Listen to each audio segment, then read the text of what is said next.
नगर के गैराज में काम करते हुए राजू और दीपू आपस में बातें कर रहे थे। भाई, मैं सोच रहा था अगर हम ऐसे ही मेहनत करते रहे तो एक दिन अपना खुद का गैराज खोल लेंगे, फिर जल्दी ही दूसरा, तीसरा और फिर हर शहर में अपना एक गैराज होगा। सच कह रहे हो भाई, कितना मजा आएगा। दोनों खुशी से ऊपर की ओर देखते हुए अपने सपनों में खो जाते हैं। अचानक किसी ने उनकी पीठ पर जोर से धक्का दिया। दोनों चौंक कर अपनी कल्पनाओं से बाहर आते हैं। सामने गैराज का मालिक खड़ा था। ग्रे शर्ट, काली पैंट, सिमटे हुए बाल और आंखों पर चश्मा। तुम दोनों से एक काम भी ठीक से नहीं होता। कल जो गाड़ी बनाई थी उसका ग्राहक फोन करके कह रहा था कि गाड़ी से धुआं निकल रहा है और वो रास्ते में बंद हो गई है। ये इस महीने में 8वीं शिकायत है। मैं तुम दोनों को अभी काम से निकालता हूँ। निकल जाओ मेरे गैराज से। मालिक, हो सकता है गाड़ी पहले से ही खराब हो। हमने तो ठीक से ही काम किया था। खराब गाड़ियों को ठीक करना ही तुम्हारा काम है। अब बाहर निकलो यहाँ से। मालिक ने गुस्से में दोनों को धक्के मारकर बाहर निकाल दिया। रात को राजू और दीपू अपने छोटे से कमरे में उदास बैठे थे। सामने की दीवार पर विष्णु भगवान की तस्वीर टंगी थी। भाई, हम हर जगह मन लगाकर काम करते हैं, फिर भी हर जगह से निकाल दिए जाते हैं। किसी को हमारी कदर ही नहीं। हाँ भाई, यहाँ किसी को हमारी कदर नहीं है। चल किसी दूसरी जगह चलते हैं, वहाँ शायद हमारी कीमत हो। पर भाई, हम वहाँ करेंगे क्या?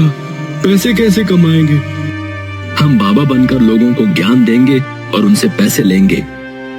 पर हम लोगों को क्या ज्ञान देंगे? जो माँ हमें दिया करती थी। तू ज्यादा सवाल मत कर, सामान बांध। हम राजा सूर्यदेव के चंपक नगर जा रहे हैं। चंपक नगर में पहुंचने के बाद दोनों ने गेरुआ धोती पहन ली, कंधे तक बाल बढ़ा लिए, गले में रुद्राक्ष की माला डाल ली और पैरों में खड़ाऊं पहन ली। राजू बरगद के पेड़ के नीचे बने चबूतरे पर बैठ गया और ध्यान करने लगा। दीपू सुन, आज से तेरा नाम दीपू नहीं, दीपेश्वर है, समझा? और मैं सिद्ध योगी हूँ। अब तू नगर में जाकर खबर फैला कि एक सिद्ध योगी आए हैं जो हर समस्या का हल निकाल सकते हैं। ठीक है भाई, मैं अभी जाता हूँ। दीपू नगर में घूम घूम कर प्रचार करने लगा। हमारे सिद्ध बाबा जी के लिए कुछ दान दो। ये कौन बाबा हैं और कहाँ हैं? बहुत बड़े सिद्ध बाबा हैं। हर समस्या का हल है उनके पास। नगर के बाहर बड़े बरगद के पेड़ के नीचे ठहरे हैं। अगर तुम्हें कोई समस्या हो तो उनसे मिलने जाओ, पर हाँ, दान में कुछ लेकर जाना मत भूलना। धीरे धीरे नगर में खबर फैल गई और लोग राजू के पास अपनी समस्याएं लेकर पहुंचने लगे। बाबा, मेरी दुकान ठीक से नहीं चल रही, कृपा करें। आप जो भी दान लाए हैं बाबा के चरणों में रखें और उनसे गुरु मंत्र लें। दुकानदार ने पैसे रख दिए और हाथ जोड़कर खड़ा हो गया। श्री राम, हर बिक्री के समय मन में ये नाम जपो, बिक्री बढ़ जाएगी। पर ध्यान रहे, ये मंत्र किसी को मत बताना, अपनी पत्नी को भी नहीं। जैसी आपकी आज्ञा बाबा जी। इस तरह राजू और दीपू का ढोंग चलता रहा। फिर एक दिन राजा सूर्यदेव के महल से संदेश आया। राजा राजू से मिलने आया। हे सिद्ध योगी, मैंने आपके बारे में बहुत सुना है। आप जितने तेजस्वी हैं, उससे भी अधिक महान हैं। मैं चाहता हूं कि आप मेरी पुत्री से विवाह करें और यह स्वर्ण, आभूषण और वस्त्र स्वीकार करें। राजू ने उपहारों को गौर से देखा और फिर राजा की ओर मुड़ा। महाराज, मैं तो एक सन्यासी हूँ। इन सब चीजों से मेरा कोई लेना देना नहीं। मुझे क्षमा करें, मैं यह प्रस्ताव स्वीकार नहीं कर सकता। दीपू हैरान रह गया। भाई, ये क्या कर दिया? इतनी दौलत छोड़ दी? दीपू, इतने दिनों से ईश्वर का नाम लेते लेते इतना तो समझ आ गया कि ईश्वर का नाम ही सबसे बड़ा धन है।